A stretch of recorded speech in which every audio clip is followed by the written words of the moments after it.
සුබ දවසක් කියලා පිළිගන්නවා මගේ යාළුවෝ හැමෝම අදත් ඔයගොල්ලෝ එකතු වෙලා ඉන්න සදීෂ් අන්නගේ YouTube channel එකෙන් ගෙන තවත් එක් වීඩියෝ එකත් එක්කයි. අද අපි කරන්නේ කොහොමද Premiere Pro එකෙන් basic edit එකක් කරගන්නේ කියලා. වැඩි කතා නැතුව අපි වීඩියෝ එකට යමු. මම සදීෂ් රත්නායක.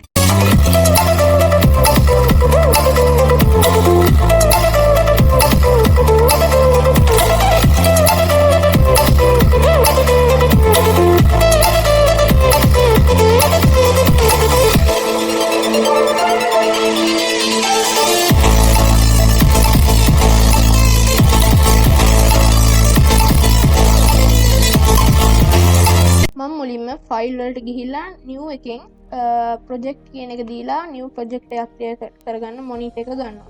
new project කියන monitor එක මේ විදිහට ආවට පස්සේ අපිට මෙතනින් name එකක් දෙන්න පුළුවන්.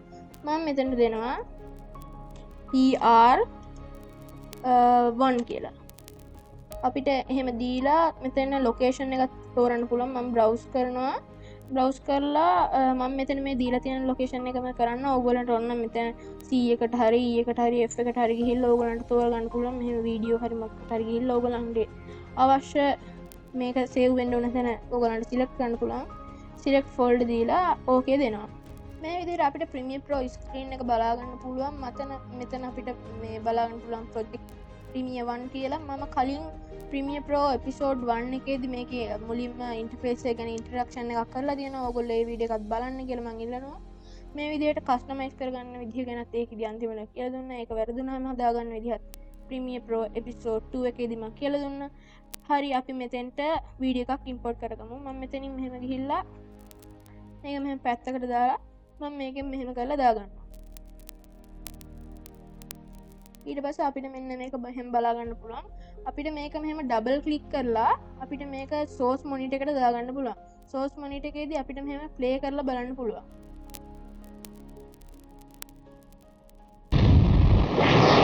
එහෙම play කරලා ඔයාගේ play head එක උනත් ඕන තැනකට අරගෙන යන්න පුළුවන්.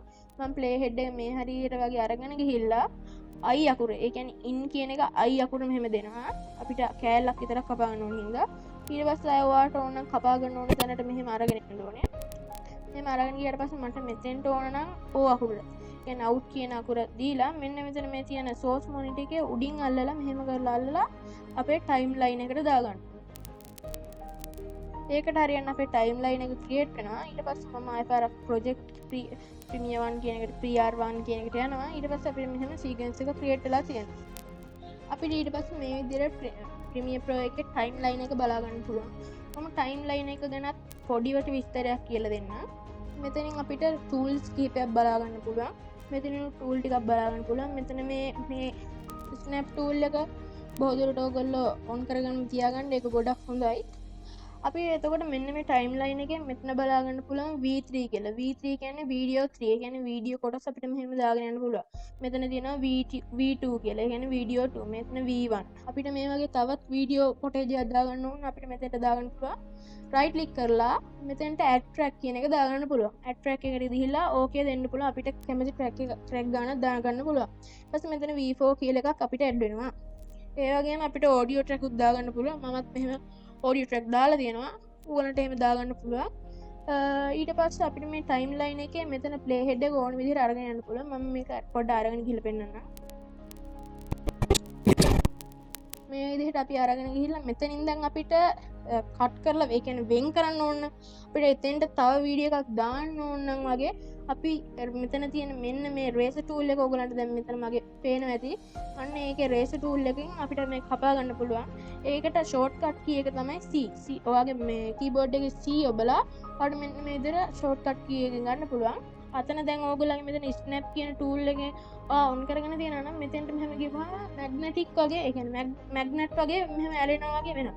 එතකොට අපිට මෙතන මෙහෙම ලං කරපුවාම මෙතනින් මෙහෙම පොඩි සුදු පාට මේ icon එකක් වගේ පේනවා. ඒක මෙහෙම කරලා මෙතනින් කපා ගන්න පුළුවන්. ඊට පස්සේ මම ආයෙ පාරක් මෙතන මේ selection tool එකට යන්න ඕන නම් shortcut key එක හරි මෙතනින් හරි ඕගොල්ලන්ට පුළුවන්.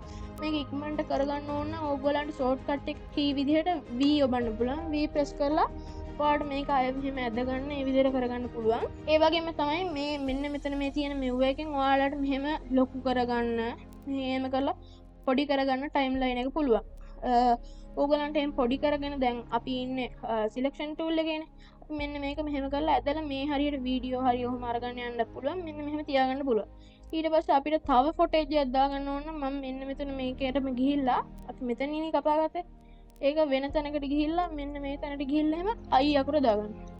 මෙතෙන්ට දීලා ඕ අකුර දාගෙන කපාගෙන අපි මෙන්න මේ කෑල්ල අපිට මෙහෙම ඇදලා දාගෙන මෙතෙන්ට දාගන්න පුළුවන්. ඒ විදිහට දාගන්න පුළුවන්. ඒ වගේ තියෙන සවුන්ඩ්ස් එහෙම බලා ගන්න ඕන නම් ඕගලන්ට මම ටෙක්නික් එකක් කියලා දෙන්නම්. මෙතෙන්ට මෙහෙම අරගෙන ගිහිල්ලා මවුස් එකේ ස්ක්‍රෝල් එක මෙහෙම කරගන්න පුළුවන්. එතකොට අපිට මේවා ලස්සනට මෙහෙම බලා ගන්න පුළුවන්. සහ තව මෙතෙන්ට ගිහිල්ලා ඕගලන්ට සවුන්ඩ් ෆොටේජ් එකත් ලොකු කරගන්න පුළුවන්. මම මෙතන මේක තව ටිකක් zoom out කරගෙන මේක මෙහෙම ගන්නට අරගෙන අවිල්ලා ලස්සනට තියෙනවා. ඊට පස්සේ අපිට මෙහෙම තමයි අපි හදාගත්ත එක බලා ගන්න පුළුවන් ඉන්නේ. ඒ වගේම තමයි තව ඕගලන්ට මේකෙන් කරගන්න පුළුවන්. මෙතනට මෙහෙම ඕගලන්ගේ මේ කොනකට අරන් ගියපුවාම මෙන්න මෙහෙම පොඩි නේ ඊතලයක් වගේ එකක් පේනවා. ඒකෙන් ඕගලන්ට මේකේ තියෙන එක කුඩා කරගන්න පුළුවන්. මම ඕගලන්ට කරලා පෙන්නන්නම්. මම මේක මෙහෙම කරලා කුඩා කරගත්තාම මෙතන අපිට ගන්න පුළුවන්. ඒකට අපිට ඕන මෙතෙන්ට මේකෙන් කෑල්ල ඩිලීට් කරගන්න ඕන. මෙතන මේ හිස් කෑල්ල ඩිලීට් කරගන්න ඕන. මේක ප්‍රෙස් කරලා ඩිලීට් කියන එක දෙන්න පුළුවන්. එතකොට අපිට මේක ඩිලීට් කරගන්න පුළුවන්.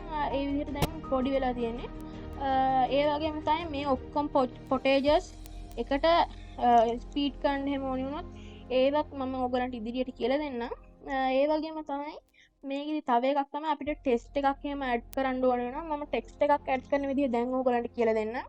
මම ටෙක්ස්ට් එකක් ඇඩ් කරගන්න ඔයාලගේ ප්‍රොජෙක්ට් ප්‍රීආර් කියන එකට ගිහිල්ලා මම මෙතන රයිට් ක්ලික් කරලා new item කියන එකට ගිහිල්ලා title කියන එකට දෙනවා.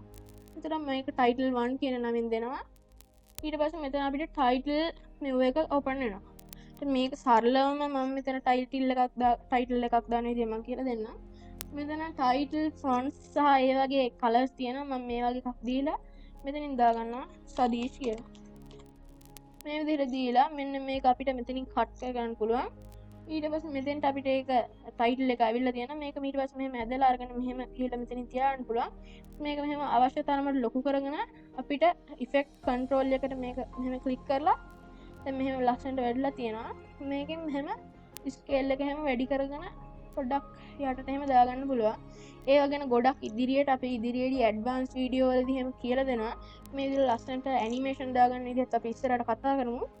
ඒ වගේම තමයි ඕගලන්ට තව මේ වගේ ඕඩියෝ එහෙම ට්‍රැක් එකේ ඕඩියෝ ගාන කොහොමද කියලා ඕගලන්ට හදාගන්න පුළුවන්. ඒවත් මම ඉදිරි වීඩියෝ වලදී කියලා දෙන්නම්. ඒ වගේම තමයි මෙතන දැන් ටයිම්ලයින් එකේ මේක අයි මාක් එකක් තියෙනවා. ඕගලන්ට අයි මාකින් කරන්න පුළුවන්. දැනට මෙන්න මේක මෙන්න මේ පේලියේ තියෙනවා පෙන්වන්න නැති වෙන්නේ. ඒ කියන්නේ මම දැන් මේක දැම්මොත් පෙන්වන්නේ නැහැ. නිකම්ම Sadeesh කියලා බ්ලැක් ස්ක්‍රීන් එක විතරයි පෙන්වන්නේ. ඕනනම් දැන් මේකත් මේ අයි මාක් එක දැම්මොත් නිකම්ම කළු තිරයක් විතරයි පෙන්වන්නේ. ඕඩියෝ එකෙත් අපිට මේකේ පෙන්වන එක එක සවුන්ඩ්ස් මම මේක අකුර අයින් කරගන්න. ඒක මෙහෙම කරලා අඩු කරගන්න. මෙහෙම මේකත් දැන් මේ පැත්තට මෙහෙම කරලා අරගෙන මෙතනින් තියාගන්න පුළුවන්. මේක ඇල්ල මම රිපල් ඩිලීට් කරනවා. ඊට පස්සේ මේ විදිහට මම ප්ලේ කරලා පෙන්නන්නම්. මෙතන ඔයගොල්ලෝ බලන්න. Nesting colonies in the Atlantic.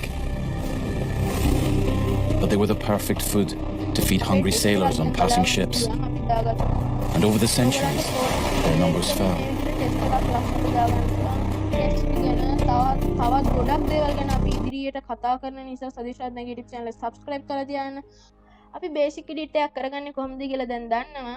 ඕගොල්ලන්ට මේ විදිහට තව ඕගොල්ලන්ට මේවා ටිකක් ක්ලික් කරලා බලන්න. මේවා එහෙම කැඩෙන්නේ නැහැ. මම ඕගොල්ලන්ට මේක ඉන්ටර්ෆේස් එක වෙනස් වුණොත් එහෙම ඕගොල්ලන්ට හදාගන්න විදිහ එහෙම කියලා දුන්නා. මම ඒ වීඩියෝ එකේ link එක description එකේ දාලා තියන්නම්. description එකේ සහ පළවෙනි comment එකේ ඕගොල්ලන්ට ඒ link එක බලා ගන්න පුළුවන්.